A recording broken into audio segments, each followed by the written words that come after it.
But imagine a world in the last 10 years where, pick your three favorite that we've talked about.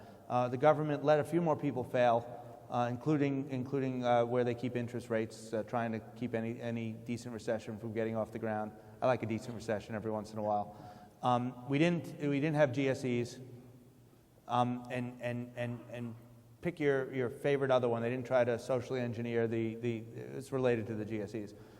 Now do the other counterfactual, where we had the Dodd Bill 10 years ago. The Dodd Bill, even the arbitrariness is predicated on them getting it right. Even if they're completely benign dictators, and we've all talked about how we completely fear that they will not be benign dictators. Again, I wrote on this in quite an angry screed, but the Chrysler situation is where some people were favored over others. Is kind of the early version of a nightmare scenario of where they're not benign dictators and favor some people. But imagine they're completely benign dictators.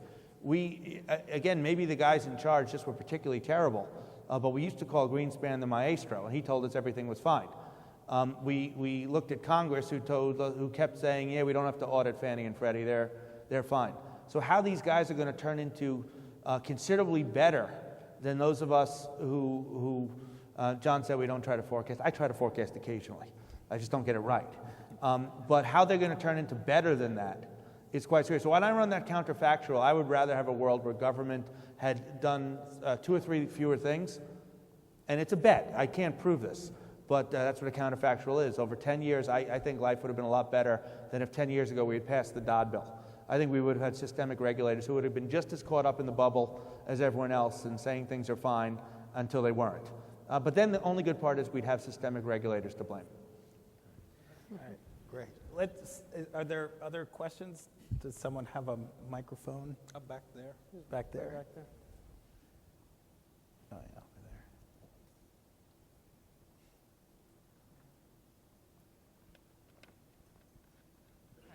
there. My name is Pankaj Sarda. I wanted to ask about, you were touching a little bit about the Greece deficit and how that could lead to inflation. Can you talk more about that? So in US, you are having too big to fail the banks. Now you have countries like Greece, Spain, Portugal, where the IMF is trying to save them. Can you touch base more about it, about what happens if they don't save it and they let them go bankrupt? I worry about what happens if they do save them. So if these guys, there's maybe some argument for systemic about an investment bank that has 1.5 million derivatives contracts outstanding. But this is just good old-fashioned debt. There's people who are going to lose some money and they're going to be unhappy about it. So there's all sorts of muddiness about this, but there's nothing that stops a country from defaulting on its debt and people who had that debt from losing money.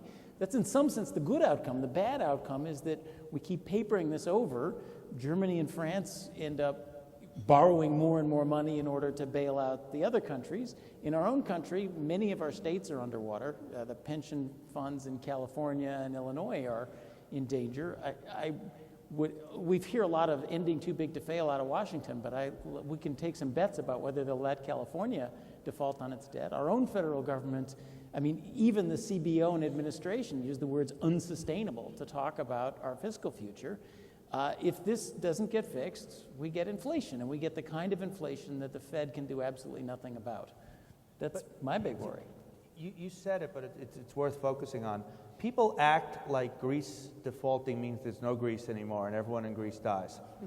No, we're not bailing out Greece.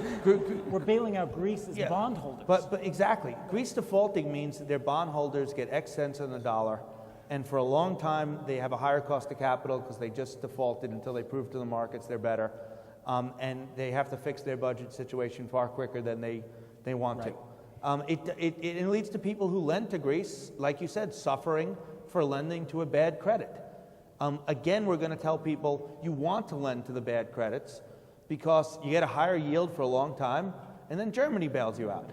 Yes, and anybody who bought CDS insurance is now a fool again because the government's bailed you were them out. right, but your money was taken. And people seem to think that there's something that the euro requires that Greece be bailed out.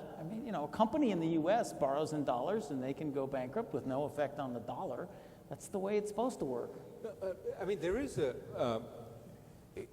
There is a little more complication to the issue, right? Which is the fact that the euro area has implicitly led people to believe that everybody is backed within this area. That caused the problem in the first place because they didn't enforce fiscal discipline on the Greeces, the Portugals of the world, and they went and borrowed a lot and lived beyond their means for quite some time, often buying the products that Germany was sending their way.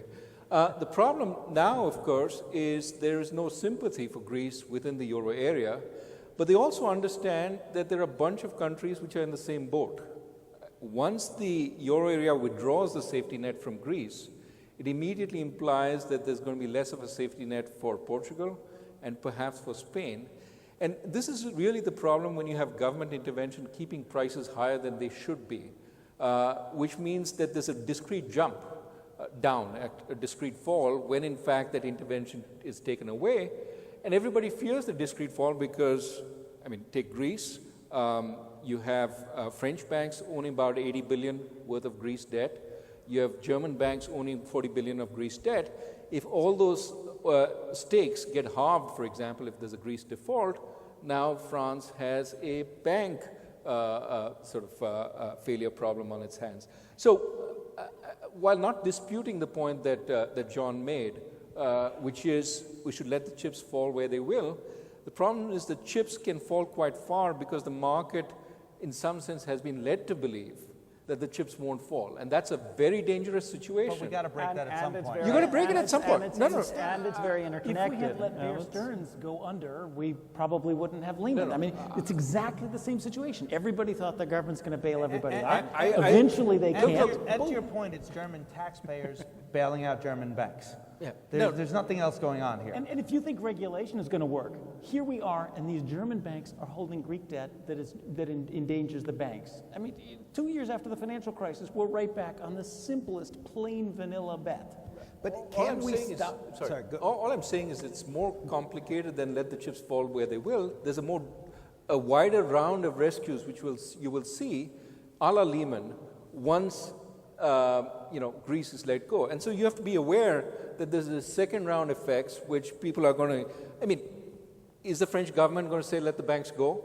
No, it's going to come in and put capital into the banks, and so you get one more set of distortions. Well, it could save the banks directly and on budget rather than doing it indirectly. By Absolutely. No, subsidizing I'm with you. I think the Greek people will be better off if, in fact, they default on the debt and don't have to pay 125% of GDP. If we learn the opposite lesson and we bail out every single one of the countries and the states and keep going, that goes until the point where we become Iceland. When the Germany, France, and the U.S. run out of their borrowing capacity, and boy, oh boy, you want to see a crisis when that happens.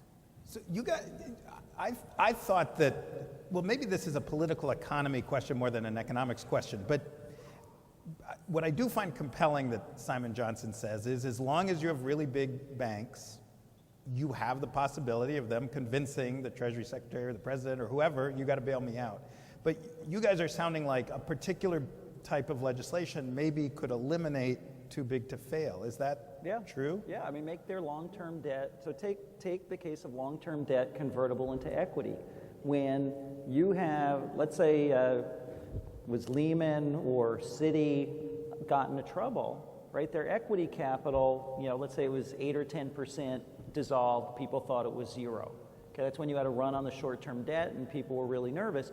Well, if long-term debt at that point, which is also in a typical bank 10 or 15% of the capital structure, if at that point you convert that into equity, all of a sudden you have an equity cushion. And Steve, would this have stopped the crisis or stopped the run? Maybe if it had gotten even worse, but you really reduce the amount of, or the likelihood that happens, and when it happens you have a cushion, and that's 10 or 15% of the capital that the government doesn't have to put in. You could do it that way. Another way you could do it is just when a company defaults on its long-term debt, it doesn't trigger default elsewhere.